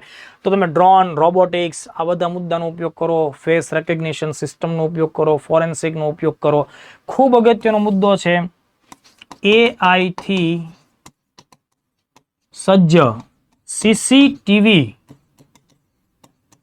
Camera technology. તમે CCTV કેમેરા તો જોયા છે, અને CCTV કેમેરાનો ઉપયોગ વધવાને લીધે પોલીસનું કામ મહદઅંશે સરળ પણ થયું છે. કોઈ મારામારીની ઘટના ઘટે કે કોઈ તોડફોડ નુકસાનીની ઘટના ઘટે છે તો CCTVના આધારે આપણને ખ્યાલ આવે છે કે વહેલામાં વહેલી તકે ગુનેગારો પકડાઈ જાય છે. બરાબર, તમે ઘણી બધી વખત આવા વિડીયો પણ જોયા હશે. CCTV કેમેરામાં લડાઈ, હત્યા આ બધી ઘટનાઓ સામેલ થતી હોય. ચોરીના ઘણા બધા કેસ એ પણ CCTVની મદદથી ઉકેલાય છે. રોડ ઉપર હિટ એન્ડ રન કેસ છે, એ તો CCTV વગર સોલ્વ કરવા શક્ય જ નહોતા. પણ હવે હું શું કહું છું, AI થી સજ્જ CCTV કેમેરા. તો હું તમને સમજાવું કે CCTV કેમેરાના ક્ષેત્રમાં નીચે કોઈ લડાઈ થાય છે તો આ CCTV છે ને એને તમે અગાઉથી જ એવા સોફ્ટવેરથી ડેવલપ કર્યું છે કે જો આ પ્રકારની લડાઈ થાય, ધોકા તલવાર ધારિયા ઉડે, બરાબર, મારામારી થાય, તો તરત જ આ CCTV શું કરશે, 100 નંબર ઉપર કોલ ડાયલ કરી નાખશે, અથવા તો જે તે નિયર બાય પોલીસ સ્ટેશન ઉપર એક વોર્નિંગ અલાર્મ વગાડી દેશે કે આ એરિયામાં મારો આ જે સ્પોટ છે, હું જે જગ્યાએ સ્થાપિત છું ત્યાં મને આ પ્રકારની ઘટના જોવા મળે છે. આ વાત ક્લિયર થઈ. એવી જ રીતે CCTVને તમે એવા સજ્જ બનાવ્યા AI ની મદદથી કે રોડ ઉપર એક્સિડન્ટ થાય છે તો ઓટોમેટેડ વેમાં એક વોર્નિંગ અલાર્મ ક્યાં વાગી જશે, નિયર બાય પોલીસ સ્ટેશન અથવા PCR વાહન કે જે હાઈવે ઉપર ટ્રાફિકિંગ કરતી હશે, ટ્રાફિકનું કામ જોતી હશે એને. એવી રીતે AI ની મદદથી એવા CCTV બનાવો કે ચોરીની ઘટના, શંકાસ્પદ એક્ટિવિટી સામે આવતા ઓટોમેટેડ વેમાં સાયરન વાગવાનું ચાલુ થઈ જાય. આ બધા મુદ્દાઓ છે એ AI ના જ છે. તો આને પણ વધારે એલોબરેટ ન કરો. મેં કીધું એમાં પોલીસવાળો મુદ્દો, સુરક્ષા બાબતો, બરાબર, સુરક્ષા દેશની હોય તો એમાં સીમા સુરક્ષા આવશે, દરિયાઈ સુરક્ષા આવશે, બધા જ પ્રકારના મુદ્દાઓમાં ડ્રોનનો ઉપયોગ થાય છે, બરાબર છે, રોબોટ્સનો ઉપયોગ થાય છે. તો આ બધા ફેક્ટ્સથી તમારો જવાબ બહુ સરસ થશે. તો એક પેરેગ્રાફ તમે આના ઉપર આપો. છેલ્લે તમે એવું પણ એક ફિલ્ડ બતાવી શકો છો કે માનવીની રોજિંદી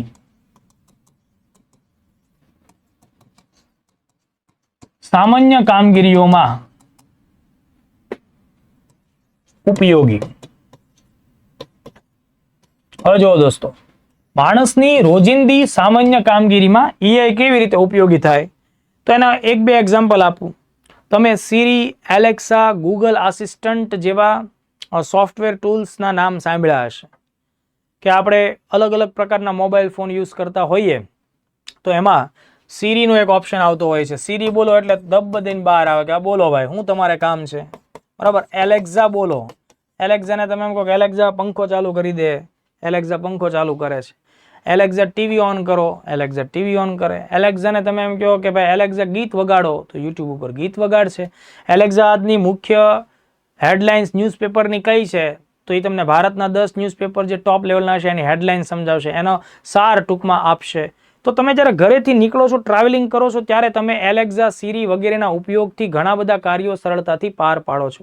તમે એને અગાઉ કમાન્ડ આપેલા છે કે તમારે બિલ પે કરવાના છે, તો એ બિલ પણ ઓનલાઈન પે કરી આપે છે, બરાબર છે. કે ભાઈ લાઇટ બિલ જનરેટ થાય છે, તરત જ તારે બેંક એકાઉન્ટમાંથી એને ડિડક્ટ કરવાનું છે. તો આ એક પ્રકારે ઇન્ટરનેટ ઓફ થિંગ્સનો પાર્ટ પણ કહેવાય, બરાબર. પણ ઓનલાઈન એ બિલ ભરવામાં તમને મદદરૂપ થાય છે, બરાબર. ઓનલાઈન ખરીદી કરવા માટે પણ એ બહુ મદદરૂપ થાય છે, એટલે ખરીદી માટે પણ મદદરૂપ થાય છે. દાખલા તરીકે તમે બહુ જ મોટા શહેરમાં છો, વ્યસ્ત માણસ છો, ખૂબ કામ છે તમારી પાસે કરિયાણા લેવા જવાનો સમય નથી, તમે એલેક્સાને આખું લિસ્ટ આપી દીધું છે, એ ઓર્ડર કરી દેશે જે તે એપ ઉપર, અને એ એપના આધારે જે તે રિટેલર દુકાન કે જે કંઈ શોપિંગ મોલ હશે ત્યાંથી માણસ છે એ બધી વસ્તુઓ લઈને તમારા ઘરે નિયત સમયે આપી જશે. તો આ બધા રોજિંદા જીવનની અંદર સંકળાયેલા મુદ્દાઓ છે. સિરી, એલેક્ઝા, ગૂગલ આસિસ્ટન્ટ, આ શબ્દો તમે યાદ રાખો. ગૂગલે હમણાં જ જેમિની નામનો સોફ્ટવેર બનાવ્યો છે. Gemini AI. જેમિની એઆઈ જે છે દોસ્તો, એને તમે જે પ્રકારનો કમાન્ડ સોંપશો એ પ્રકારની ઇમેજ બનાવશે, એ પ્રકારનો વિડીયો બનાવશે, એ પ્રકારનું ટેક્સ્ટ તમને આપશે, એ પ્રકારનું ભાષાંતરણ આપશે. બરાબર. તો જેમિની એઆઈ એ લોકો એવું કહે છે કે only limit is your imagination. જો only limit is your imagination. તમે જેની કલ્પના કરતા થાકો છો ને એ જ કામ હું નથી કરી શકતો. બાકી એ એમ કહે છે કે only limit is your imagination.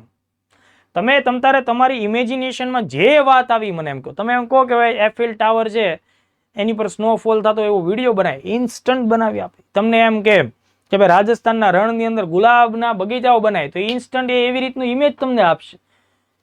તમે એમ કહેશો કે ભાઈ અહીંયાથી મને આફ્રિકા છે એટલાન્ટિક મહાસાગરમાં બ્રિજ ઉપર જવું છે, એનો એક વિડીયો બનાવી દે અથવા તો એ પ્રકારની ઇમેજ આપ, તો એ પ્રકારની ઇમેજ આપશે. તો જેમિની એઆઈ એ પોતે એમ કહે છે કે only limit is your imagination. તો આ બધા રૂટીન લાઈફની અંદરની બાબત છે.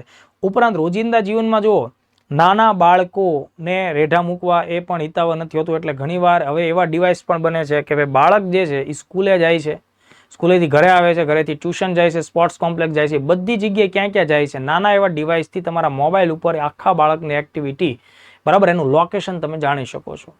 એટલે લોકેશન ટ્રેસ કરતા ડિવાઇસ બનાવવામાં આવે જ છે, આવી રહ્યા છે ને, આવે છે. ઇવન હમણાં હવે જો બધી લગભગ મોટા ભાગની કાર એવી રીતે જ બને છે કે જેનું સંચાલન એક મોબાઈલ એપથી થાય. કાર કઈ જગ્યાએ પાર્ક થયેલી છે, કાર કેટલી સ્પીડે ગતિ કરી રહી છે, બરાબર, કાર એક્ઝેક્ટલી કયા સમયે કઈ જગ્યાએ છે, આ બધી જ વિગત એ એપ દ્વારા થાય છે. તો જેમ બાળકો ઉપર તમે દેખરેખ રાખો છો એવી જ રીતે તમારા વાહનો ઉપર કે સંપત્તિ ઉપર પણ દેખરેખ રાખો છો, એવી રીતે ઘણા વડીલો ઉપર પણ તમે એવી રીતે દેખરેખ રાખો છો. તો આ બધું કામ છે એ એઆઈની મદદથી થાય. આને રોજિંદા જીવનની એટલે કે સામાન્ય કામગીરીઓમાં એઆઈનો રોલ તરીકે આપણે વ્યાખ્યાયિત કરી શકીએ. હજી પણ આને એલોબરેટ કરી શકાય, પણ તમે આટલા મુદ્દા ખાસ ધ્યાને રાખી શકો છો. તો જુઓ, આટલું લખ્યા બાદ આઈ થિંક કે તમારું બીજા નંબરનું પણ આખું પેજ છે એ કમ્પ્લીટ થતું હશે જ. ઓકે, તો આપણે એમ કહેવાનું કે ભાઈ વર્તમાન સમયમાં આ વાત જે હું બોલું છું ને તમારે લખવાની છે કે ભાઈ વર્તમાન સમયમાં કૃત્રિમ બુદ્ધિમત્તા એ માણસનો એક અદ્રશ્ય સહાયક સાથીદાર છે. બરાબર, એટલે કે અદ્રશ્ય સહાયક સાથીદાર છે. અને તેના લીધે વર્તમાન સમયમાં સામાજિક ક્ષેત્રમાં પણ બદલાવ આવી રહ્યો છે અને આર્થિક ક્ષેત્રમાં પણ બદલાવ આવી રહ્યો છે. અને તેથી જ ભારત સરકારે એઆઈના એટલે કે કૃત્રિમ બુદ્ધિમત્તાના સામાજિક અને આર્થિક ક્ષેત્રમાં વધુ ફાયદાઓ પ્રાપ્ત થાય તે હેતુથી ઇન્ડિયા એઆઈ, જો આ રીતે ખાસ લખજો, ઇન્ડિયા એઆઈ નામનો અગત્યનો કાર્યક્રમ 2024માં શરૂ કરેલો છે. ભારત સરકારે શું કર્યું છે? ઇન્ડિયા એઆઈ કાર્યક્રમ 2024માં શરૂ કર્યો છે. ઇન્ડિયા એઆઈ વિશે પછી તમારે વધારે લખવાની જરૂર નથી કે ભાઈ એના ટોટલ 7 પિલર બતાવવામાં આવ્યા છે અને 10,000 કરોડ રૂપિયાનો એની પાછળ ખર્ચ છે અને આગામી 5 વર્ષમાં આટલું કરવાનું છે, એ બધી બાબતો ન લખો તો બી ચાલે. કદાચ તમે ધ્યાનમાં પણ રાખ્યું હશે કે ભાઈ મહારાષ્ટ્રમાં મુંબઈ પહેલું એવું શહેર બનશે, મહારાષ્ટ્ર પહેલું એવું રાજ્ય બનશે કે જ્યાં સ્પેશિયલી એઆઈ યુનિવર્સિટીની સ્થાપના થવાની છે. તો એ સ્થાપના થશે, શા માટે થશે? તો કે ભાઈ એઆઈનો ઉપયોગ સોશિયલ ફિલ્ડમાં આપણે કેવી રીતે કરી શકીએ, એઆઈનો ઉપયોગ આપણે આર્થિક ક્ષેત્રમાં કેવી રીતે કરી શકીએ, જેના લીધે લોકોના જીવનમાં સકારાત્મક બદલાવ આવે, સસ્ટેનેબલ ડેવલપમેન્ટ ગોલ્સ પણ જળવાયેલા રહે. એટલે મહારાષ્ટ્રવાળો મુદ્દો પણ તમે લખી શકો છો. તો આઈ થિંક એટલા ફેક્ટ આપણે લખ્યા જેમાં એઆઈના સકારાત્મક ગુણગાનો થાય. હવે આપણે મતલબ લાભવાળી વાત કરી, આશીર્વાદવાળી વાત કરી. હવે આપણા નિબંધનો જે બીજો પાર્ટ છે એને પણ ન્યાય તો આપવો જ પડશે. તો હવે આપણે એ દિશામાં આગળ વધીએ. દોસ્તો, હવે જે રીતે આપણે એના સકારાત્મક મુદ્દાઓને ધ્યાને રાખ્યા છે ને, એવી જ રીતે એઆઈના એવા પાસાઓ ધ્યાને રાખવા છે કે જેને સામાન્ય રીતે આપણે અભિશાપ સમાન કે નુકસાન કે ગેરફાયદા સમાન ગણી શકીએ. તો આ વાત માટે આપણે અલગથી એવું કોઈ શીર્ષક લખવાની જરૂર નથી નિબંધમાં. તમે જસ્ટ પેરેગ્રાફ બદલી અને પોતાનું લખાણ ચાલુ કરશો એ રીતે, એટલે પેપર ચેકરને ખ્યાલ આવશે કે ભાઈ અહીંયા નિબંધનો પ્રવાહ છે વળાંક લઈ રહ્યો છે. તો આપણે અહીંયા નિબંધ, હવે જે આગળનો ટોપિક લખવાનો છે, લગભગ પેજ નંબર 3 ઉપરની ઘટના ઉપર આપણે પહોંચ્યા હોઈએ, તેમાં આપણે એવી વાત લખવાની કે ભાઈ વિશ્વમાં જેમ એઆઈના ઘણા બધા ફાયદાઓ છે તેના ઉપર વ્યાપક ચર્ચાઓ થઈ રહી છે, તેવી જ રીતે વિશ્વમાં એઆઈના ગેરફાયદાઓ વિશે પણ વ્યાપક ચિંતાઓ કરવામાં આવી રહી છે. એઆઈના ગેરફાયદાઓ કે એઆઈથી થનારા સંભવિત નુકસાનો અંગે એલન મસ્ક અને સ્ટીફન હોકિન્સ જેવા દિગ્ગજો પણ પોતાના વિચારો રજૂ કરી ચૂક્યા છે. તો એઆઈને લીધે કયા કયા ક્ષેત્રોમાં નુકસાની થઈ રહી છે તે અંગે પણ માહિતી મેળવીએ, અથવા તે વિશે પણ ચર્ચા કરીએ, અથવા તો નીચેના ક્ષેત્રોમાં એઆઈને લીધે નુકસાન થઈ શકે છે. આ રીતે તમારે વાત લખવાની. એટલે તમે શું કીધું, સીધું એમ નહીં કે એઆઈના ગેરફાયદા નીચે મુજબ છે. આપણે એમ લખવાનું કે વિશ્વમાં જેમ એઆઈના ફાયદાઓ વિશે ચર્ચા ચાલે છે, એવી જ રીતે વિશ્વમાં એઆઈના ગેરફાયદાઓ અથવા તો નુકસાનો વિશે પણ ચર્ચાઓ ચાલી રહી છે. આવું આપણે કહીએ છીએ એમ નથી ભાઈ. તો ટેકનોલોજીના ક્ષેત્રમાં જે બહુ આગળ પડતા લોકો છે, જેમ કે એલન મસ્ક જેવો માણસ છે, સ્ટીફન હોકિન્સ જેવા દિગ્ગજ વૈજ્ઞાનિકો છે, એમણે પણ પોતે આ બાબત ઉપર પોતાની ચિંતાઓ વ્યક્ત કરી છે કે એક દિવસ આ એઆઈ માણસને પોતાનો ગુલામ બનાવશે. હવે જુઓ, અહીંયા તમે એલન મસ્કનું આખું કોટ ના લખો કે સ્ટીફન હોકિન્સનું આખું કોટ ના લખો તો પણ ચાલે, કારણ કે આપણે ચતુરાઈપૂર્વક શું કહી દીધું કે ભાઈ વિશ્વમાં જેમ એઆઈના લાભ ઉપર ચર્ચાઓ થાય છે, તેવી જ રીતે વિશ્વમાં એઆઈથી થતી નુકસાની અંગે પણ ચિંતાઓ વ્યક્ત કરવામાં આવી રહી છે.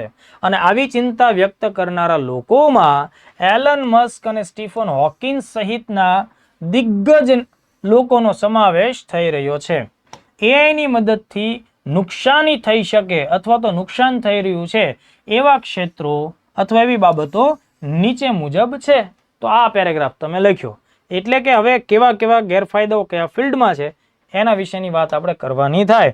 તો એમાં આપણે એવું લખીએ, બહુ જ મહત્વનો મુદ્દો છે એ આપણે લખીએ, એ છે રોજગાર ક્ષેત્ર, એટલે કે જોબ ક્ષેત્ર, રોજગાર ક્ષેત્ર. તો જો દોસ્તો, એઆઈની મદદથી સ્વયં સંચાલિત યંત્રો વડે વિવિધ પ્રવૃત્તિઓ, ઉત્પાદન સહિતની વિવિધ પ્રવૃત્તિઓ થવાને લીધે સામાન્ય માણસ, મજૂર વર્ગ અને ઓછા કૌશલ્ય ધરાવતા લોકોના રોજગાર છીનવાઈ રહ્યા છે. જો દોસ્તો, આ વાત બહુ જ મહત્વની છે કે જ્યારે આપણે એઆઈના નુકસાન વિશે વાત કરતા હોઈએ ને, ત્યારે સૌથી મહત્વનો મુદ્દો લોકો જેની વાત કરતા હોય તે આવીને ઊભો રહે કે એઆઈ આવવાથી જોબ જતી રહેશે. અને આ બાબતને સાવ નકારી ન શકાય, કારણ કે એઆઈની મદદથી જોબ જશે તો જોબ કેવા લોકોની જશે? ઓછું કૌશલ્ય ધરાવતા લોકો જે છે તેની જોબ જશે, શ્રમિક વર્ગ છે તેની જોબ જશે. કારણ કે આજે મોટી મોટી બિલ્ડિંગો, બહુ મોટા મશીનો બનાવી રહ્યા છે, ચણતર કામ, બાંધકામ, ઇન્ફ્રાસ્ટ્રક્ચરનું જે આખું કામ છે એ મશીન દ્વારા થાય છે. એટલે મજૂર વર્ગ છે એ ચટણી થઈ ગયું, ઓછું કૌશલ્ય ધરાવતો વર્ગ ચટણી થઈ ગયો.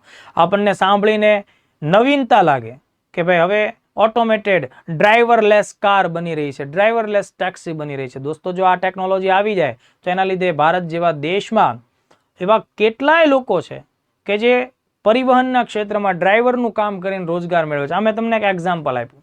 આપણા અમદાવાદની અંદર એક એવું કાફે પણ મને એક મિત્રએ જણાવ્યું હતું કે ત્યાં રોબોટ્સ બધી વસ્તુઓ પીરસવા આવે છે.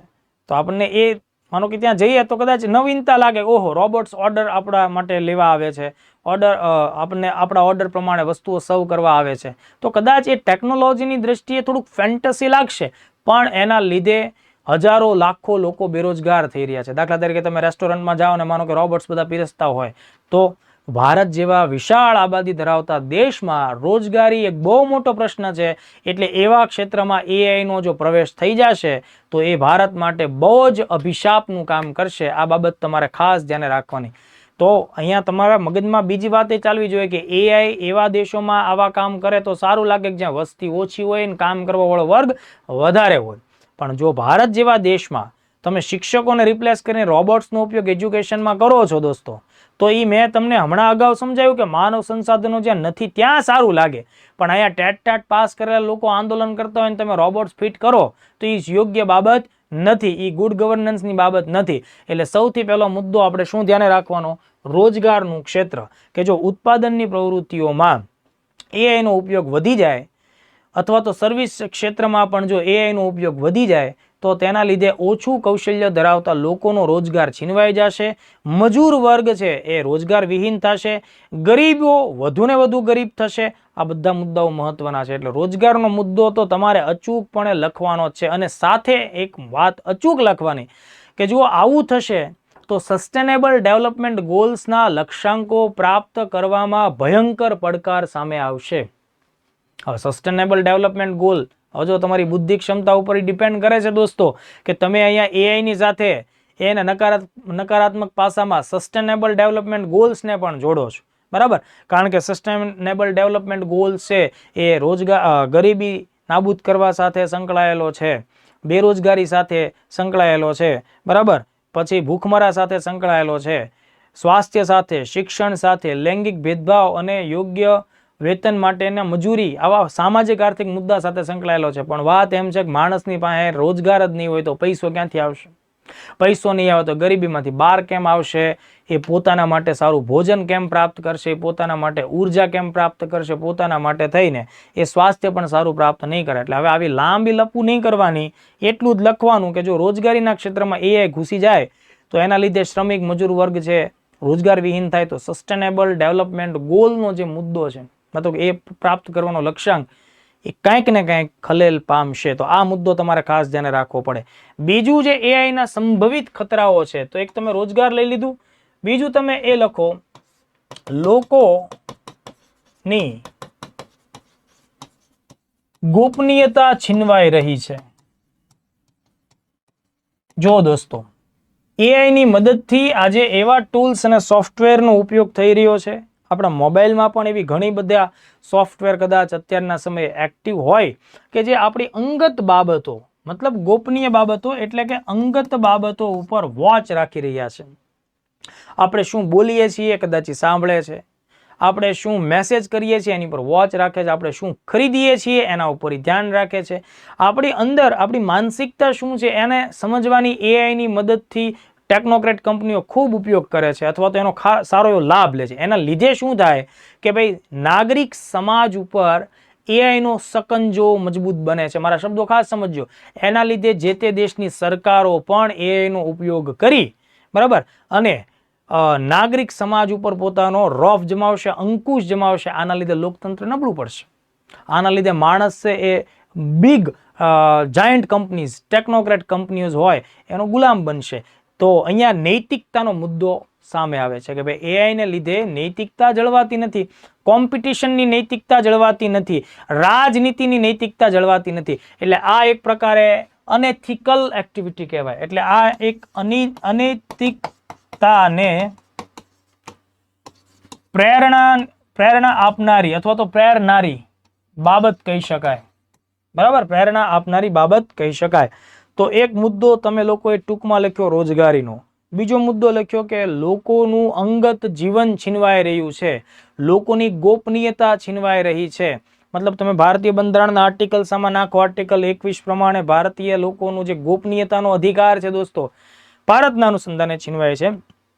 ઓલ ઓવર તમે ઇન્ટરનેશનલ લેવલ ઉપર વાત કરતા હો તો માનવ અધિકાર સાથે છેડછાડ એવા શબ્દો પણ વાપરો, હ્યુમન રાઇટ્સ સાથે છેડછાડ થાય એવો મુદ્દો પણ તમે વાપરી શકો છો. તો આ બે મુદ્દાઓ તમારે ખાસ ધ્યાને રાખવા પડશે. ત્યારબાદ અભિશાપવાળી અથવા નુકસાનવાળી બાબતની અંદર ત્રીજો મુદ્દો તમે એવો લખો કે ભાઈ AI ની મદદથી અથવા કૃત્રિમ બુદ્ધિમત્તા ખોટી અને અયોગ્ય માહિતીઓ અથવા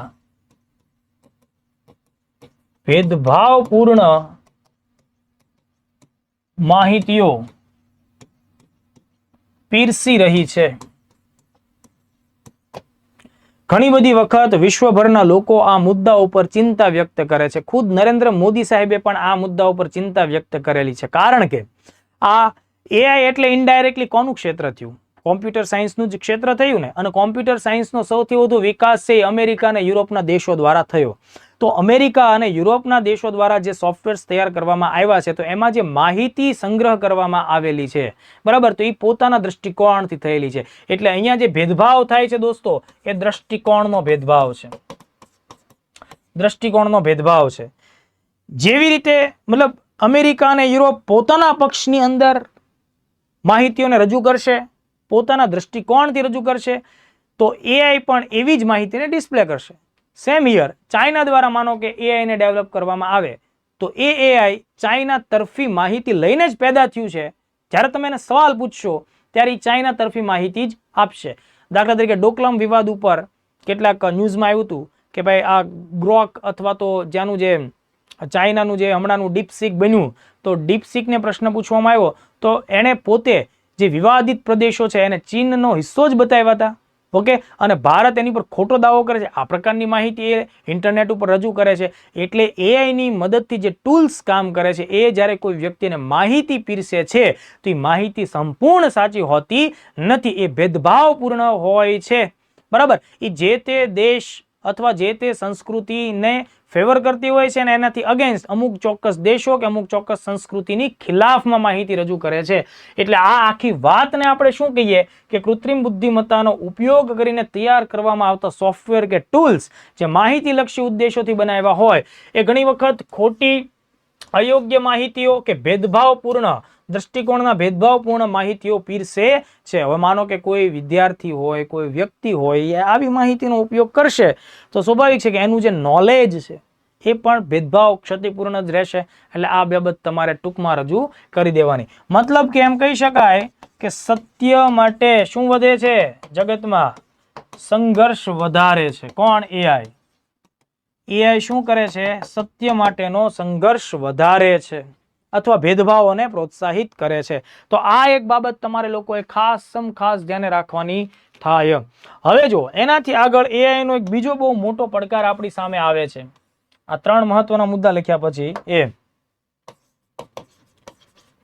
માનવીય ક્ષમતાઓના વિકાસ સામે પડકાર અને જોખમ. દોસ્તો અત્યારે કોમ્પ્યુટર સિસ્ટમમાં તમે ધારો એવા વિડીયો બને છે. ઘણા લોકો મોદી સાહેબના લગ્ન પણ કરાવી દે છે, એવા વિડીયો પણ બને છે. ઘણા ગાંધીજીને ક્રિકેટ રમતા પણ કરે છે. આ એઆઈની એક પ્રકારની કમાલ જ છે. પણ આ તો હજી હાસ્યાસ્પદ લેવલ ઉપરની બાબત છે. પણ માણસ જો એઆઈ ઉપર જ વધારે ને વધારે માત્રામાં નિર્ભર રહેશે ને તો માણસની ક્ષમતાઓનો વિકાસ અટકી જશે. કારણ કે માણસે આજે જે પ્રકારે શારીરિક, માનસિક અને બૌદ્ધિક ક્ષમતાઓ વિકસાવી છે એ કોઈ એક દિવસનો ખેલ નથી. બરાબર, એ કોઈ એક દિવસનો ખેલ નથી.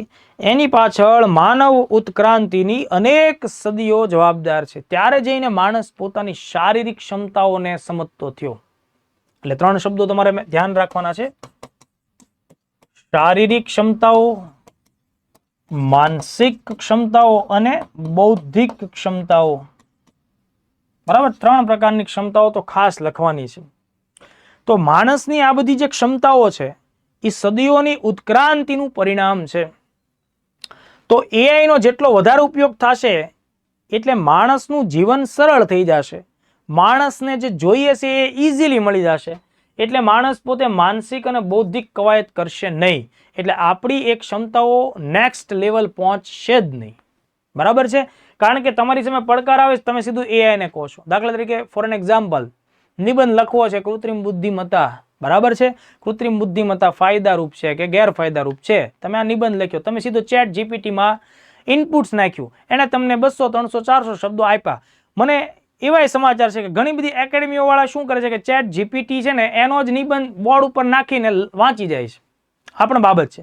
પણ જો તો તમને વિચારવાનો અવકાશ જ ન મળ્યો, તમે પોતે વિચાર્યું જ નહીં એઝ એ હ્યુમન કે ભાઈ આમાં આવા એક્ઝામ્પલ્સ પણ હું લખી શકું. તમને એણે જે બતાવ્યું એ તમારી લિમિટ થઈ ગઈ. બરાબર, તમે એની બહાર બિયોન્ડ જવાના જ નથી. એવી જ રીતે હવે ચિત્રકામ એ એક પ્રકારે હાસ્યામાં ધકેલાઈ જશે. કારણ કે એઆઈને તમે કમાન્ડ આપો કે ભાઈ મને ઉગતો સૂરજ બતાવો, બતાવે. આથમતા સૂરજનું પિક્ચર આપો, એ બતાવે. તો પેન્ટર્સ લોકો જે છે એનું મૂલ્ય, એનું જે કામ અને એ જે કળા એક સમય લુપ્ત થશે. દાખલા તરીકે એઆઈની મદદથી તમે ધારો એ કલાકારનો અવાજ ડબ કરીને વોઇસ જનરેટ કરી શકો, તો હવે નવા કલાકારો ગીત ગાય, બરાબર, એ પ્રકારની કળા છે ધીમે ધીમે લુપ્ત થાય. તો કહેવાનો મારો ભાવાર્થ એમ કે ભાઈ માનવીય ક્ષમતાઓનો વિકાસ છે ને દોસ્તો, એ અટકી પણ જાય, બરાબર. દાખલા તરીકે આજે આપણે મોબાઈલનો જેટલો ઉપયોગ કરીએ છીએ, બરાબર, તો ઘણીવાર લોકો પ્રોપર પોતાની ભાષામાં લખાણ નથી લખી શકતા, બરાબર, સ્પેલિંગ નથી લખી શકતા. તો એ જે તે સમયે આપણે બધું કરેક્ટ લખતા હતા. હું માનું છું ત્યાં સુધી 2-3 દાયકા પહેલાની પેઢી કદાચ આપણા કરતાં વધુ સચોટ લખતી હતી. અત્યારે આપણે નથી લખતા. કેમ? તો કે આપણા જીવનમાં મોબાઈલ ટેકનોલોજી, કોમ્પ્યુટર ટેકનોલોજી, ઇન્ટરનેટનો વધારે ઉપયોગ આવ્યો. કેલ્ક્યુલેટર આવતા આપણી યાદશક્તિ ધીમી થઈ. એટલે આજે મોબાઈલના 10 આંકડા આપણને યાદ નથી રહેતા. પહેલાના માણસોની યાદશક્તિ વધારે હતી. કેમ? તો કે એની પાસે ઓપ્શન નહોતો. તો મગજને ખબર પડી ગઈ, કુદરતને ખબર પડી કે આની પાસે સાધન છે, તો હવે મારે આની મગજની કાર્યક્ષમતાને એટલી વિકસાવવાની જરૂર નથી. એટલે ઓટોમેટેડ વેમાં કુદરત એ ક્ષમતા તમારી પાસેથી છીનવી લે છે, જે તમારી પાસે હોવા છતાં તમે એનો ઉપયોગ કરતા નથી, બરાબર. એટલે આ બધી વાતને તમારે ટૂંકમાં એમ લખવાની કે માનવીય ક્ષમતાઓના વિકાસ સામે પડકારો ઊભા થશે અને જોખમ ઊભા થશે. બની એવું પણ છે કે કેટલીક ક્ષમતા માણસ ગુમાવે પણ ખરું. આ તમારે બને 50 વર્ષ પછી તમને ચિત્રકાર ન મળે, બરાબર, 50 વર્ષ પછી તમને કોઈ સારો ગાયક ન મળે, કારણ કે તમે જે ધારો સોફ્ટવેરને આપશો કે ભાઈ ચાલ સોનુ નિગમની અવાજમાં મને આ ગીત આપી દેશે, ફલાણાના અવાજમાં આ ગીત આપ તો આપી દેશે. તો કહેવાનો મતલબ એમ છે કે જો સ્કૂલની અંદર પેલા ગીત ગાવામાં આવતા, આજ સીધું યુટ્યુબ ભરાવી દેવામાં આવે, એટલે ગીત ગાવાવાળા શિક્ષકો છે એની જરૂરિયાત પતી ગઈ, એની કોઈ જરૂરિયાત જ નથી. એટલે આ બધી બાબત થશે.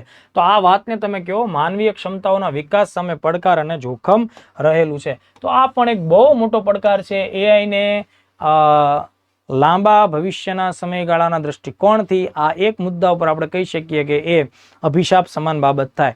આ ઉપરાંત એઆઈનો ઉપયોગ જેટલો વધે છે એનો ઉપયોગ સાયબર ક્રાઇમમાં ખૂબ થાય છે.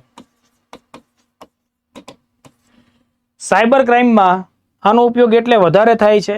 અમેરિકા જેવા દેશોમાં વોઇસ રેકગ્નિશન દ્વારા બહુ સાયબર ક્રાઇમ થાય છે. દાખલા તરીકે તમારો ફોન ટેપ થાય, તમારા અવાજો, તમારા શબ્દો, તમારા વાક્યો, તમારી વાત કરવાની લય, લઢણ, શબ્દો તમે કેવા વાપરો છો, બધું રેકોર્ડ કરી અને એમાંથી એક આર્ટિફિશિયલ ફેક કોલ તમારા મિત્રને કરવામાં આવે કે દોસ્ત હું અત્યારે મુસીબતમાં છું, આ છે તે છે, મને આ એકાઉન્ટ નંબર ઉપર પૈસા મોકલતો. આ પણ પ્રકારના સાયબર ક્રાઇમ થાય છે.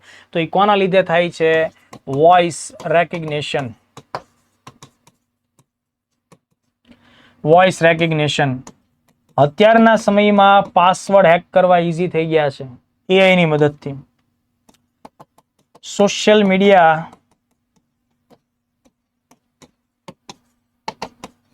પ્રોફાઇલ હેકિંગ સરળ બન્યું છે, બરાબર. સોશિયલ મીડિયા પ્રોફાઇલ હેકિંગ સરળ બન્યું છે.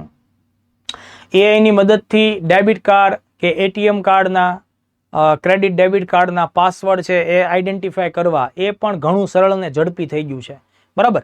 તો કહેવાનો મતલબ એમ કે સાયબર ક્રાઇમ્સ, સાયબર ક્રિમિનલ્સ પણ બોટ્સની મદદથી ક્રાઇમ કરે છે. પોતે કોમ્પ્યુટર ઉપર નથી બેઠતો, એના દ્વારા તૈયાર કરેલો એઆઈ બોટ હોય એ આખો ક્રાઇમને અંજામ આપે છે. તો આ બહુ મોટો મુદ્દો થાય સાયબર ક્રાઇમને રિલેટેડ. પોલીસિંગના કામમાં સાયબર ક્રાઇમનો મુદ્દો બહુ જ હાઇલાઇટ થતો હોય.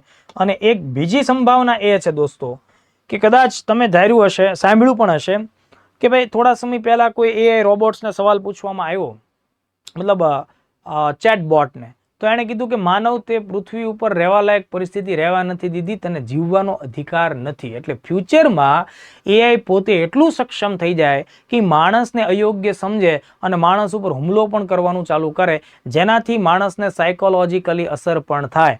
અને કેટલાક અંગ્રેજી મૂવીમાં આપણને બતાવવામાં પણ આવ્યું છે ઓટોમેટેડ વેપન્સ, બરાબર. ઓટોમેટેડ વેપન્સ અથવા રોબોટિક વેપન્સ એટલે કે હથિયારો નો ઉપયોગ વધે તો આનાથી પણ માણસ જાત સામે ઘણા ખતરા ઊભા થાય. કદાચ તમે ટર્મિનેટર મૂવીનું નામ સાંભળ્યું હશે કે એમાં રોબોટ છે એ માણસની ખિલાફ થાય અને માણસ જાત ઉપર એટેક કરવાનું વિચારે. એમ અત્યારે એઆઈની સાથે, મતલબ રોબોટિક્સ ટેકનોલોજી, એઆઈની સાથે નેનો ટેકનોલોજી જો બધું મર્જ કરવામાં આવે દોસ્તો, તો એની મદદથી અનેક પ્રકારના હથિયારો બનાવી શકાય તેમ છે. તો ઓટોમેટેડ વેપન્સ છે, એનો ઉપયોગ થવાથી માણસને નુકસાની થશે.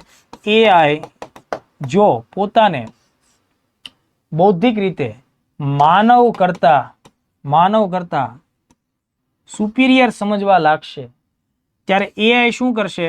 માનવ ઉપર હુકુમત ચલાવશે, માનવની અયોગ્ય ગણશે.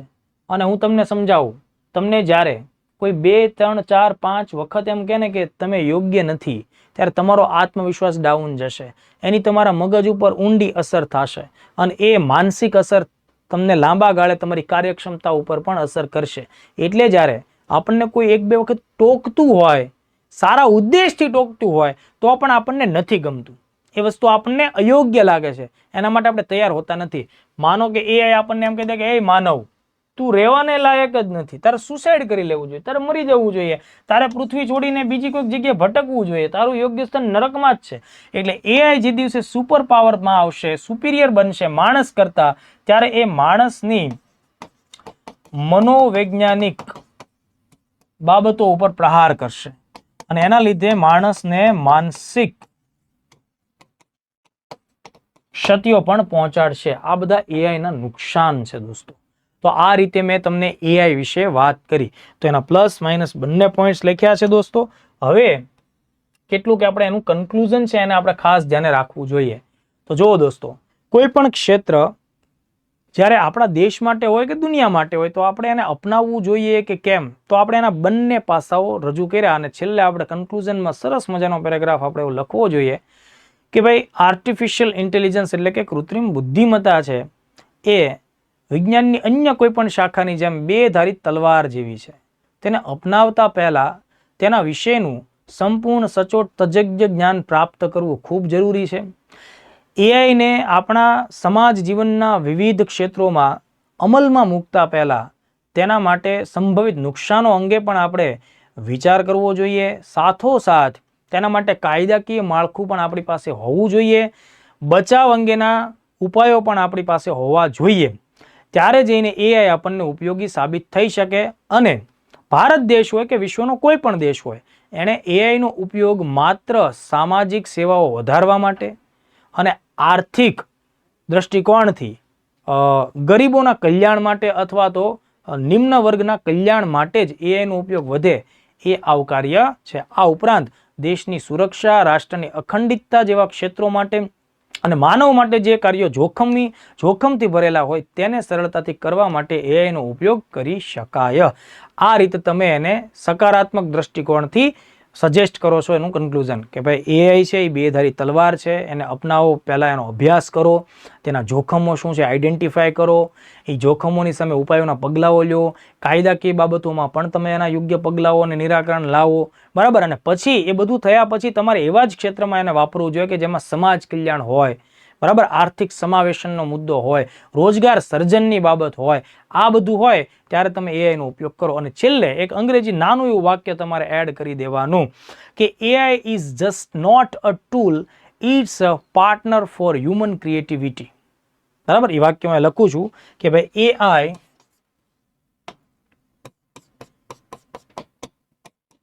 Is not just a tool,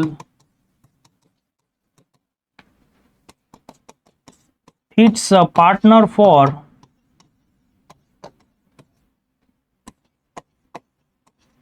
human creativity. તો આટલા મુદ્દાઓ તમારે ખાસ ધ્યાને રાખવા જોઈએ દોસ્તો. મને અપેક્ષા છે, આશા છે કે આ નિબંધ તમને ખાસ સમજમાં આવ્યો હશે અને એ ઉપયોગી પણ સાબિત થશે. ચોક્કસપણે આ નિબંધ વિશે તમારા મત અમને રજૂ કરજો. તમારા જે અભિપ્રાયો છે ખૂબ મેટર કરતા હોય છે, અને આવા જ ક્વોલિફાઈડ વસ્તુઓ માટે, ખૂબ જ અગત્યના કન્ટેન્ટ માટે વર્લ્ડ ઇન બોક્સ સાથે જોડાયેલા રહેજો. Thank you and wish you all the very best.